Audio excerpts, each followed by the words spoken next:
do something you're very passionate about. And don't try to chase what is kind of the hot passion of the day. People say you have to have a lot of passion for what you're doing, and it's totally true. And the reason is because it's so hard that if you don't, any rational person would give up. It's really hard, and you have to do it over a sustained period of time. So if you don't love it, if you're not having fun doing it, and you don't really love it, you're going to give up. So just go and do it, try, learn from it.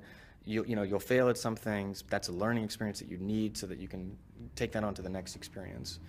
And don't let people who you may respect and who you believe know what they're talking about, don't let them tell you it can't be done.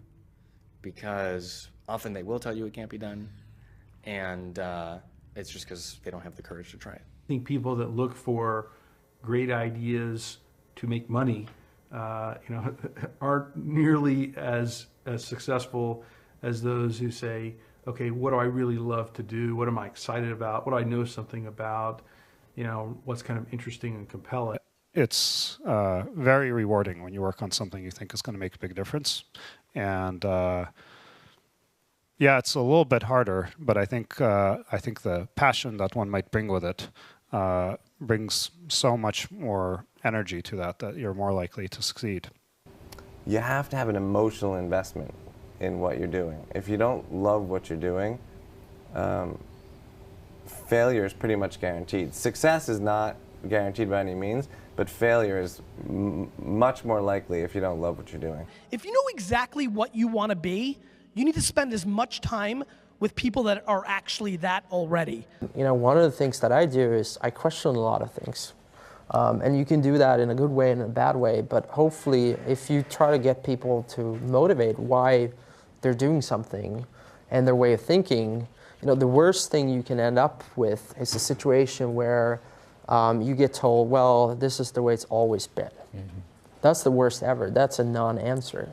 Instead, ask yourself,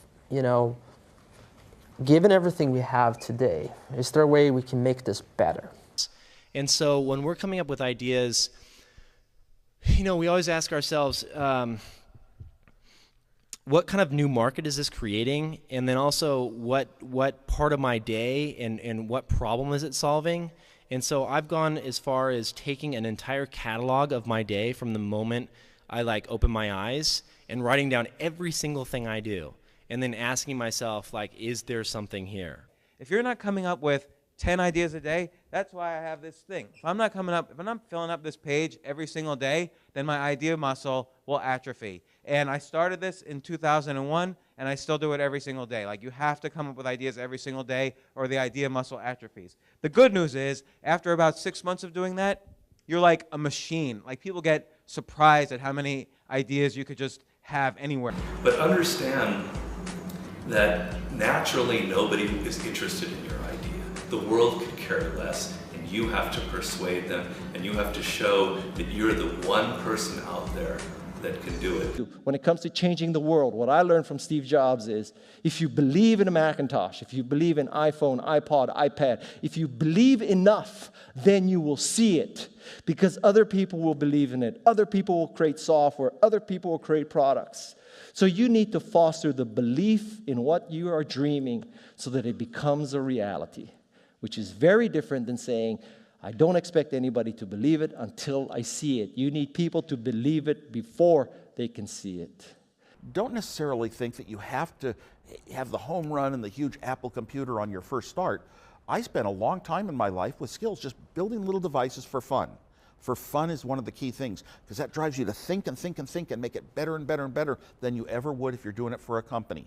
Build things at first for yourself that you would want. For somebody aspiring to take things to the next level or to even surpass their wildest dreams, there's always going to have to be an element of luck, but I think more important is putting yourself in a business that can be ubiquitous, that really doesn't have limits. Because otherwise, there's always going to be a grind to it. But if the business, if it can't be something that you can visualize every business using or every consumer using, it's going to be tough to scale to be big enough or to have the perceived value. You want an idea about which you can say, I know it sounds like a bad idea, but here's specifically why it's actually a great one. You want to sound crazy, but you want to actually be right. Because when you're trying to differentiate, when you're trying to do something different, there's going to be that gut moment, that gut sense. Is this right? Is this not right? If you're not having doubt, you're not pushing the boundaries far enough. Don't think about how do I get big fast. That will happen if you actually build something super meaningful and super important. So don't think about, what is the quickest way to success? Think about what is the best way to building something important that the world really needs. This little idea explains why some organizations and some leaders are able to inspire where others aren't. Let me define the terms really quickly. Every single person, every single organization on the planet knows what they do, 100%. Some know how they do it, whether you call it your differentiating value proposition or your proprietary process or your USP. But very, very few people or organizations know why they do what they do. And by why, I don't mean to make a profit. That's a result. It's always a result. By why, I mean what's your purpose? What's your cause? What's your belief? Why does your organization exist? So when we see a kid with a lemonade stand, it's different than when we see a vending machine selling lemonade, even if it's exactly the same product, because the story around it is what people are paying for. So when I meet small business people, all I ask them is not what's their balance sheet, but what's their story. Why should I pick you? Why do I care about what you're doing? And if you start giving me all this inside baseball statistics about why you're 2% better than some other competitor, I'm already glazed over, because that's not part of the way I see the world. That I have to want this to exist in the world. I have to not, so it's a similar rule, just say, if this was successful and I had nothing and I was not involved and I got no money off it or would I want it to do well? And that's a great check, I think, to know if you really feel good about the idea and can be passionate about it. One of the things I advise entrepreneurs to do is when you have an idea, a classic entrepreneurial impulse is to hold the idea close to you and not go tell people because, the idea is so special. Right. That's almost always a mistake. Go talk to Why is that a mistake? Yeah. It's a mistake because your actual real competitive advantage is not that you have this idea that you have locked away in your closet, which may or may not be accurate and you have no idea which it is. Your actual competitive advantage is if you're assembling the intelligence around, does this idea work? What is the right teams? What is the right learnings? And we're essentially in motion. The hardest thing to do is start. You have all these ideas and everyone has an idea, but it's really about executing the idea and building the idea and attracting other people to help you work on the idea. That is the biggest challenge. But the way to begin is to get the idea out of your head, draw it out, talk about it, program it if you're a programmer, or make it if you're building something. Like, you don't have to be the best, but you have to be dangerous, right? You have to learn just enough to be dangerous, to build an idea, concept it, and show it to the world. And then it turns out there are lots of other people, including all 170 employees that work at Instagram, who are much better at doing all that stuff than I am.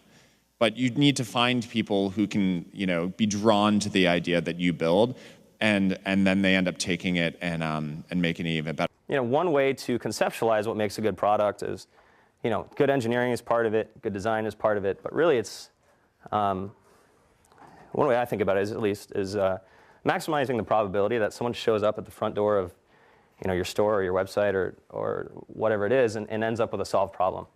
And oftentimes the best methodology is to start with the perfect experience with just one person, get that right, and then figure out how to scale something great instead of scaling something not so great and then trying to improve it. That's really hard to do. And so I think when you are starting a new business, you don't want to go after giant markets. You want to go after small markets, and you want to take over those markets quickly. Constantly seek criticism. Yeah.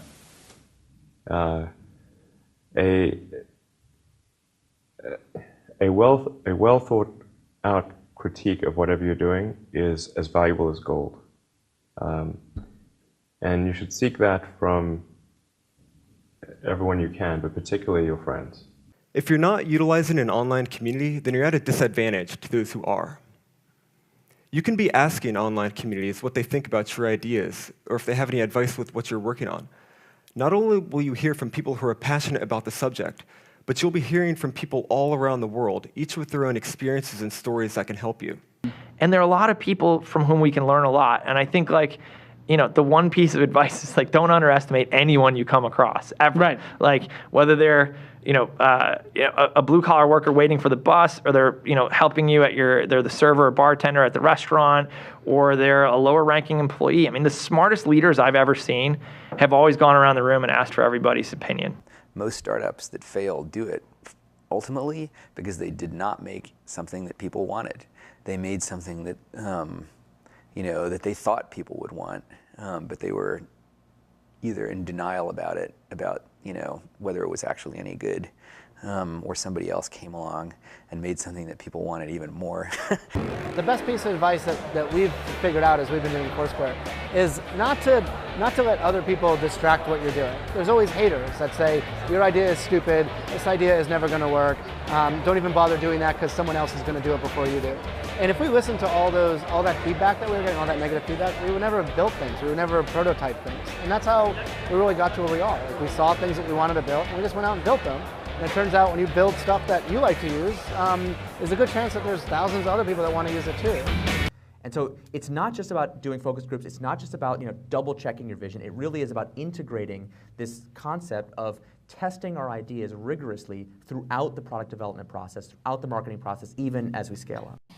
But what you really need to do is think about what is the smallest possible test that I can run for this idea, for this concept, for this theory, get it out there, and get customers using it.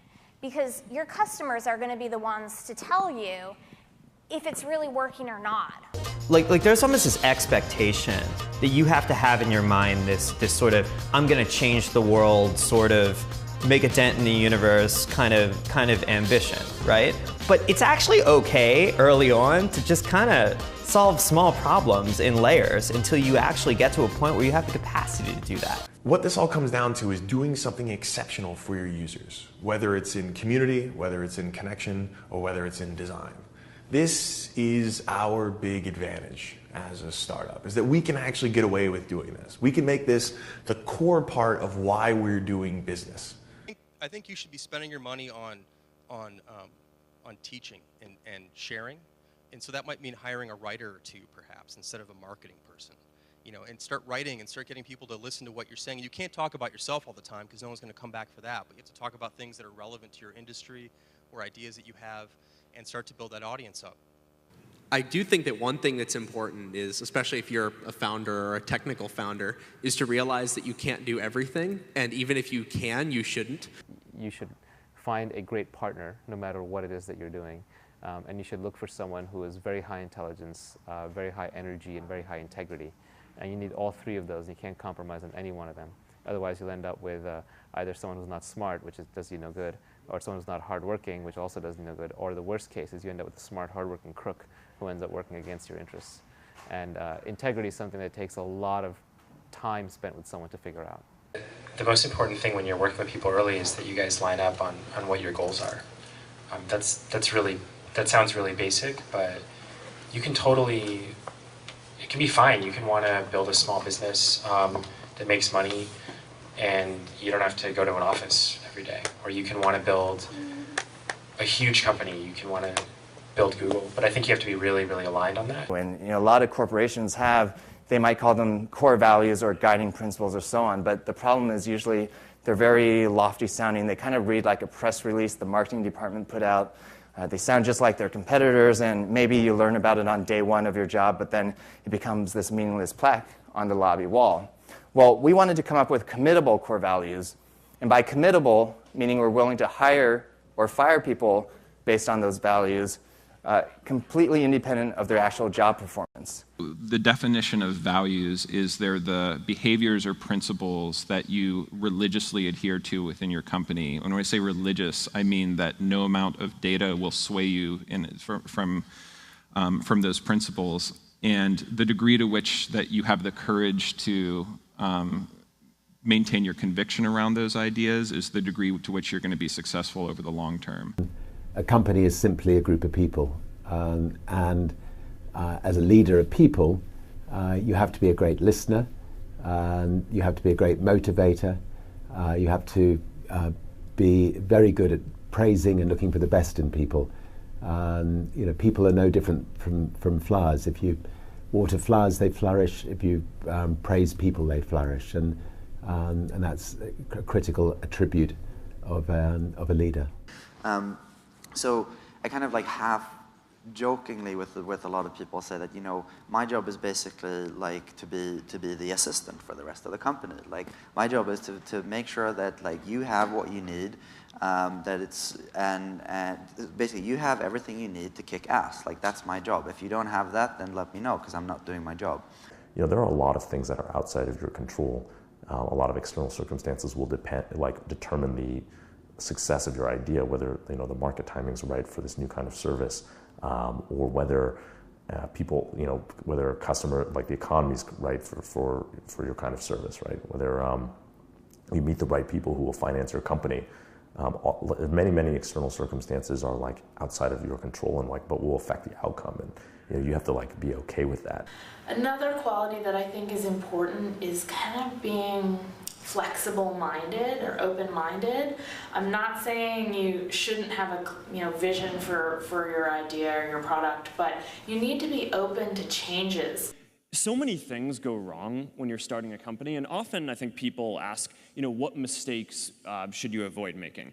And my answer to that question is don't even bother trying to avoid mistakes because you're going to make tons of mistakes, right? And the important thing is actually learning quickly from whatever mistakes you make and not giving up, right? And I mean, there are things every single year of Facebook's existence that could have killed us or made it so that it just seemed like moving forward and making a lot of progress just seemed intractable, but you just kind of bounce back and you learn. And nothing is impossible. You just have to kind of keep running through the walls. The two things we really zero in on people are, two things. They sound simple, they end up being very difficult. Courage and genius. Courage is the one we talk about a lot because it's the one that people can learn. Courage, which is to say not giving up in the face of adversity, just being absolutely determined to succeed, is something that you can like force yourself to do. It can be very painful. You can force yourself to do it.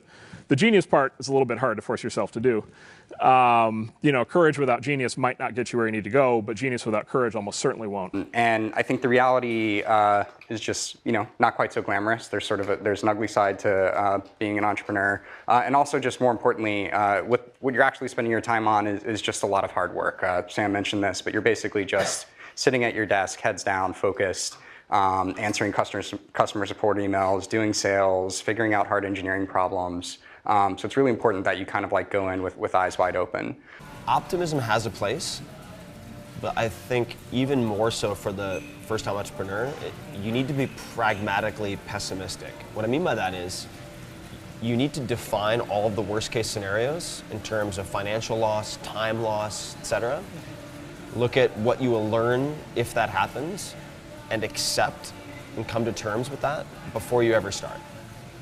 If you don't do that and you go straight into battling the world, trying to conquer the world with rose-colored glasses on, the first time you hit a major hiccup, you're going to become really demoralized and you will quit. If you don't love it, you won't make it through the long period of pain that is inevitable. So make sure that you take care of yourself during the process. Make sure that you take care of your mental health, your physical health while you're doing it because it's a long road.